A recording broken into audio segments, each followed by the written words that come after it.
ہمارے دل کلر ہو چکے ہیں، اس موبائل کی دنیا میں گم ہو گئے ہو، اور ان موبائل کی فضولیات میں گم ہو کر حرام تک ہر طرح کی غلاظت اندر بھر دی ہے شیطانوں نے۔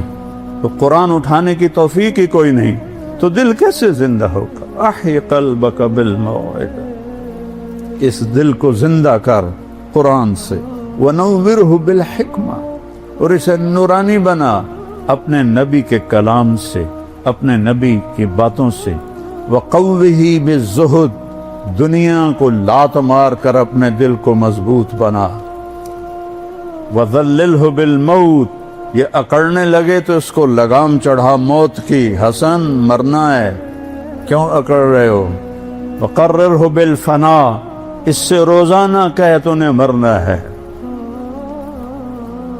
یہاں تو کوئی موت کی بات کرے تو ایک دم یہ کوئی خیر دی گل کرو کی تو موت دی گل چھیڑ دیتی، سب سے بڑی خیر کی بات تو ہے ہی موت کی۔ وقررہ بالفنا، سے اقرار لے کہ تو نے فنا ہو جانا ہے۔ وَأَعْرِضْ عَلَيْهِ أَخْبَارَ الْمَاضِينَ، پچھلے لوگوں کی کہانیاں سنا، سِرْ فِي دِيَارِهِمْ وَانْظُرْ فِي آثَارِهِمْ أَيْنَ حَلُّوا، ان کھنڈروں میں جا جو کبھی آباد، ان ویران حویلیوں میں جا جہاں کبھی ہٹو بچو کے شور تھے، ان بڑے بڑے محلات میں جا جہاں زیب و زینت آرائش کے نمونے تھے، آج وہاں مکڑی کے جالے ہیں اور سرد سنسناتی ہوائیں ہیں اور ٹوٹی دیواریں ہیں اور گرتی ہوئی چھتیں ہیں اور بکھرے ہوئے پتھر ہیں۔ جا دیکھ، پھر ان سے سوال کر، این حلو، کہاں چلے گئے ہو؟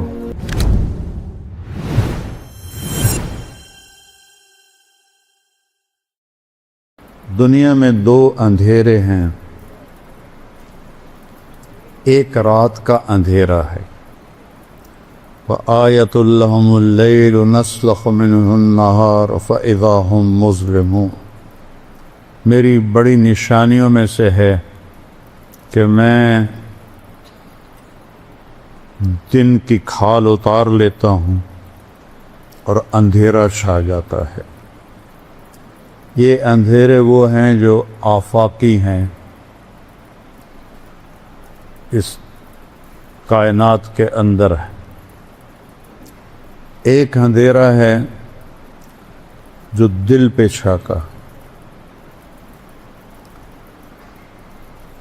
اس اندھیرے کا بھی علاج اللہ نے بتایا ہے، جو دل پہ چھا جاتا ہے اس اندھیرے کا علاج تو خود بخود کرتا ہے کہ الشمس والقمر والنجوم، سورج بھی نکالتا ہے، چاند بھی لاتا ہے، ستارے بھی لاتا ہے، دن کو بھی لاتا ہے، بطور احسان فرماتا ہے، اپنی قدرت اور طاقت بتاتا ہے۔ اگر میں رات کو کھڑا کر دوں، قل ارأیتم من جعل اللہ علیکم اللیل سرمدا الی یوم القیامۃ من الہ غیر اللہ یاتیکم بضیاء افلا تسمعون، میں رات کھڑا کر دوں، دن کو آنے نہ دوں، کوئی ہے رات کو واپس کرے، دن کو لے کر آئے؟ سنتے نہیں ہو؟ اگر رات کو دکھائی نہیں دیتا نا، سنائی دیتا ہے، تو یہاں اللہ نے کہا سنتے نہیں ہو، اس اندھیرے کو روک دوں، کون روشنی لائے تھے؟ پھر اس کا عکس بتایا، قل ارأیتم ان جعل اللہ علیکم النہار سرمدا الی یوم القیامہ من الہ غیر اللہ یاتیکم بلیل تسکنون فیہ افلا تبصرون، میں اس دن کو کھڑا کر دوں اور اسے جانی نہ دوں، اسے آسمان کے کلیجے میں گاڑ کے رکھ دوں، چند دنوں میں جل بھن کے راکھ ہو جاؤ گی۔ من الہ غیر اللہ یاتیکم بلیل، ہے کوئی اللہ کے سوا جو رات کو لائے جس میں تم آرام کر سکو؟ تمہیں دکھائی نہیں دیتا؟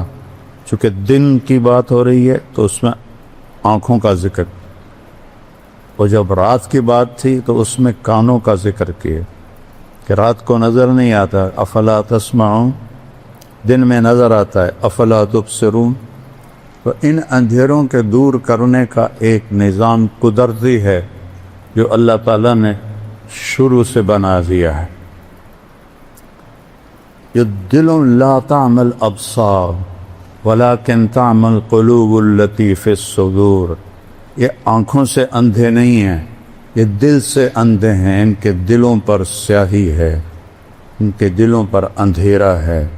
جیسے آنکھوں والا اندھا ہو جائے تو دیکھ نہیں سکتا، دل کی آنکھیں جب اندھی ہو جائیں تو اسے صحیح اور غلط کی پہچان نہیں رہتی، حق اور باطل کی پہچان نہیں رہتی، اسے جھوٹ اور سچ میں فرق نظر نہیں آتا، اسے زنا اور نکاح میں فرق نظر نہیں آتا، اسے شراب و شربت میں فرق نظر نہیں آتا، اسے ظلم اور انصاف میں فرق نظر نہیں آتا، اسے رحم اور سنگ دلی میں کوئی فرق نظر نہیں آتا، اسے سود اور پاک حلال رزق میں اسے کوئی فرق نظر نہیں آتا، اسے رشوت کے پیسے اور تنخواہ کے پیسوں میں کوئی فرق نظر نہیں آتا، اسے لوگوں کے حق مارنے میں اور حق دبانے میں اور حق دینے میں کوئی فرق نظر نہیں آتا، کیونکہ آنکھیں اندھی ہو چکی، آنکھیں اندھی۔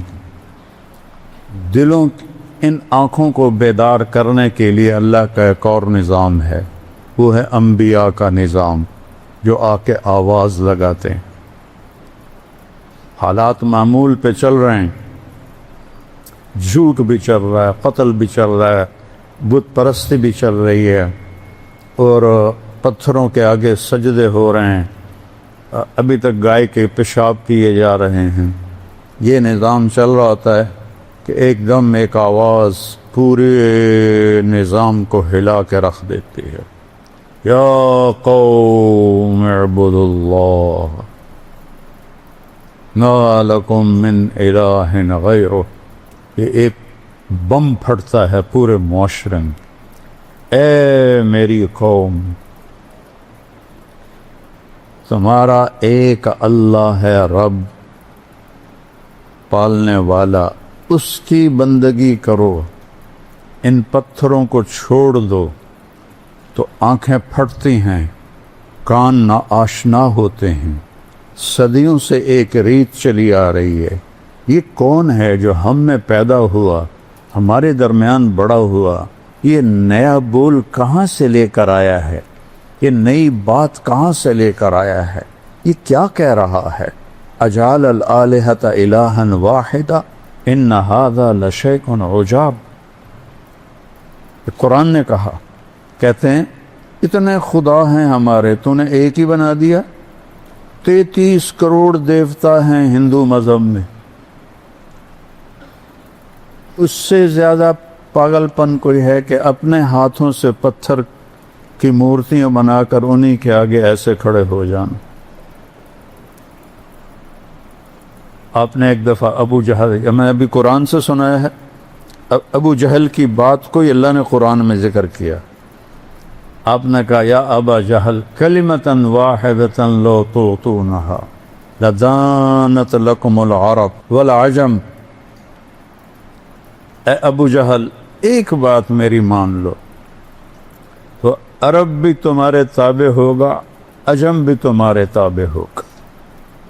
تو ابو جہل سے اپنے ران پہ ہاتھ مار کر کہنے لگا، وَأَبِيكَ 10 کلمات ہیں، تیرے باپ کی قسم، اگر عرب اور روم و فارس ہمارے تابع ہوتے ہیں، ایک نہیں 10 دفعہ وہ پڑھنے کو تیار ہے۔ کیا ہے وہ بول، بتاؤ جلدی سے۔ آپ نے فرمایا، قولوا لا الہ الا اللہ، کہہ دو کہ اللہ ایک ہے اور کوئی اس کے ساتھ معبود نہیں، شریک نہیں، وزیر نہیں، مشیر نہیں، کوئی اس کے حفاظتی دستے نہیں، کوئی اس کا زمان و مکان نہیں، وہ بے عیب ہے، شکل و صورت سے بھی پاک ہے، کھانے پینے سے پاک ہے۔ ابو جہل کہنے لگا، اجعلت الآلہۃ الہا واحدا ان ھذا لشیء عجاب، اسی کو اللہ نے قرآن میں ذکر کیا۔ اے محمد تو اتنے ہمارے خدا ہیں، ان کو تو ایک خدا بنا دیتا ہے، یہ کیسے ممکن ہے؟ اس کو اللہ نے قرآن میں ذکر کیا۔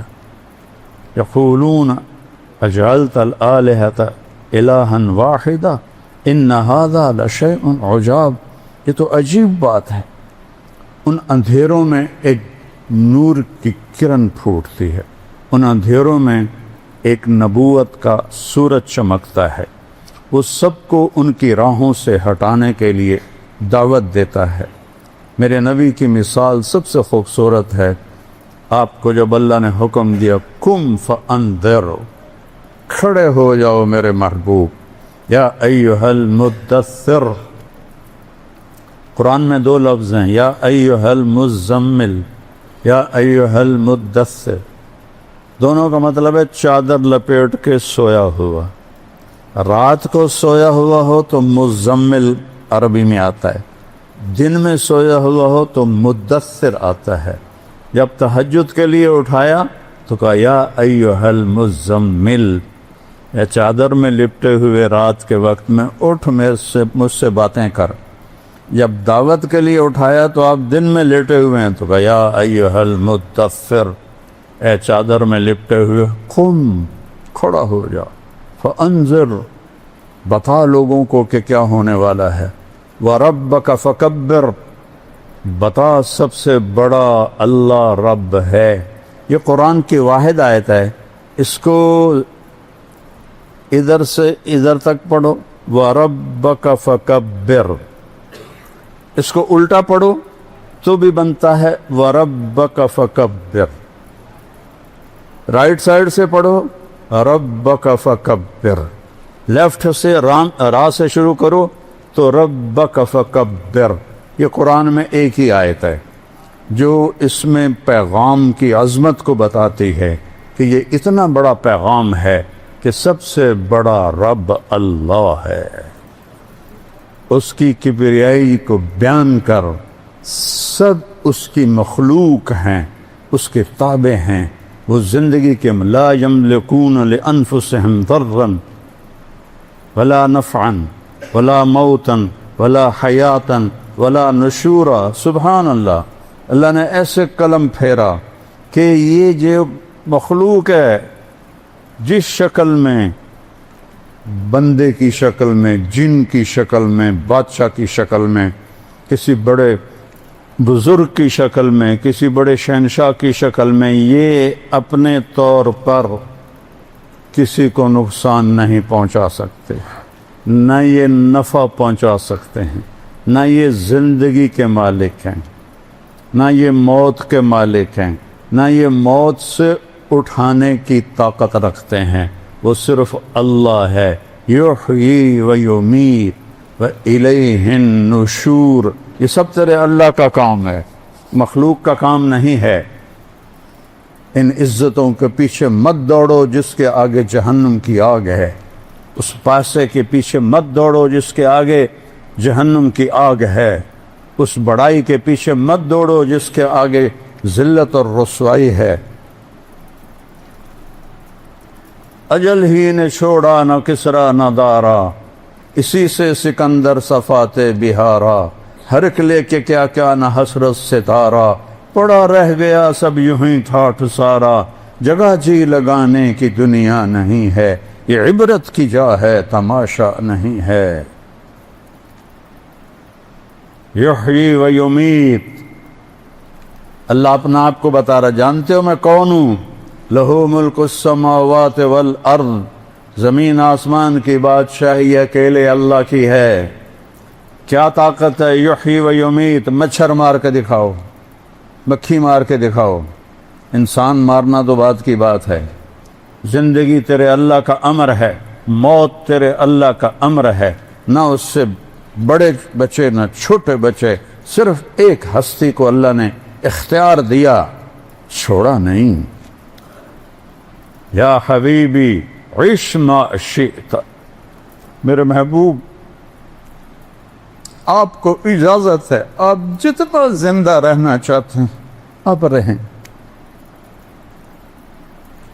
یہ تو قید خانہ ہے دنیا. کوئی قید خانے میں بھی خوشی سے رہتا ہے؟ ایک شخص کا جوان، جیسے میرا جوان بیٹا مرا، آنسو تو نہیں رک سکتے، طبی چیز ہے، طبی غم ہے، موت کے ساتھ ہی جا کے ختم ہوگا. تو اس کو تسلی نہیں ہو رہی تھی اور بہت بے قرار تھا. تو سفیان بن عیینہ ان کو تسلیاں دے رہے تھے، ان کو تسلی نہیں آ رہی تھی. تو فضیل بن عیاض آئے، کہنے لگے میرے پیارے ایک بات کرتا ہوں، تم اور تیرا بیٹا جیل میں ہو اور تیرے بیٹے کو جیل سے رہائی ہو جائے، خوش ہو گئے کہ غمگین ہو گئے؟ کہا میں خوش ہوں گا.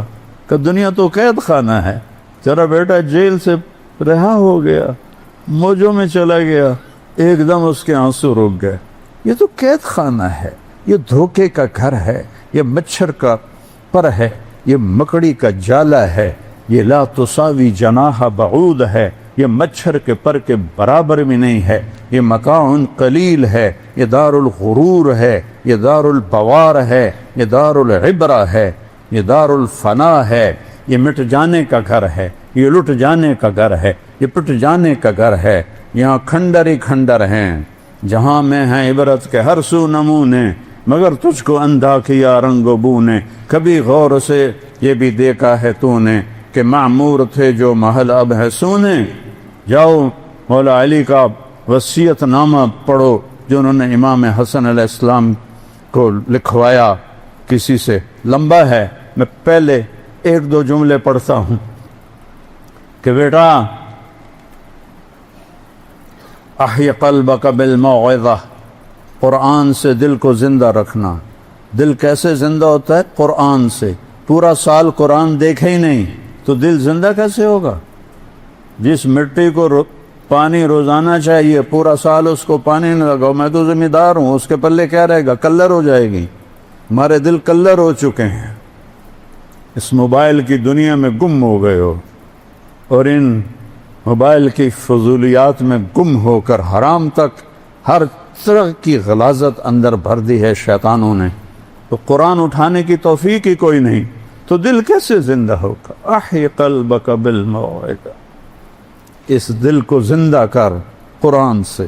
ونورہ بالحکمہ، اور اسے نورانی بنا اپنے نبی کے کلام سے، اپنے نبی کی باتوں سے. وقوہ بالزہد، دنیا کو لات مار کر اپنے دل کو مضبوط بنا. وذللہ بالموت، یہ اکڑنے لگے تو اس کو لگام چڑھا موت کی. حسن مرنا ہے، کیوں اکڑ رہے ہو؟ وقررہ بالفنا، اس سے روزانہ کہے تو نے مرنا ہے. یہاں تو کوئی موت کی بات کرے تو ایک دم یہ کوئی خیر دی گل کرو کی تو موت دی گل چھیڑ دیتی. سب سے بڑی خیر کی بات تو ہے ہی موت کی. وقررہ بالفنا، سے اقرار لے کہ تو نے فنا ہو جانا ہے. وَأَعْرِضْ عَلَيْهِ أَخْبَارَ الْمَاضِينَ، پچھلے لوگوں کی کہانیاں سنا. سِرْ فِي دِيَارِهِمْ وَانْظُرْ فِي آثَارِهِمْ أَيْنَ حَلُّوا، ان کھنڈروں میں جا جو کبھی آباد، ان ویران حویلیوں میں جا جہاں کبھی ہٹو بچو کے شور تھے. ان بڑے بڑے محلات میں جا جہاں زیب و زینت آرائش کے نمونے تھے، آج وہاں مکڑی کے جالے ہیں اور سرد سنسناتی ہوائیں ہیں اور ٹوٹی دیواریں ہیں اور گرتی ہوئی چھتیں ہیں اور بکھرے ہوئے پتھر ہیں. جا دیکھ، پھر ان سے سوال کر این حلو، کہاں چلے گئے ہو؟ کہاں گئے ہو؟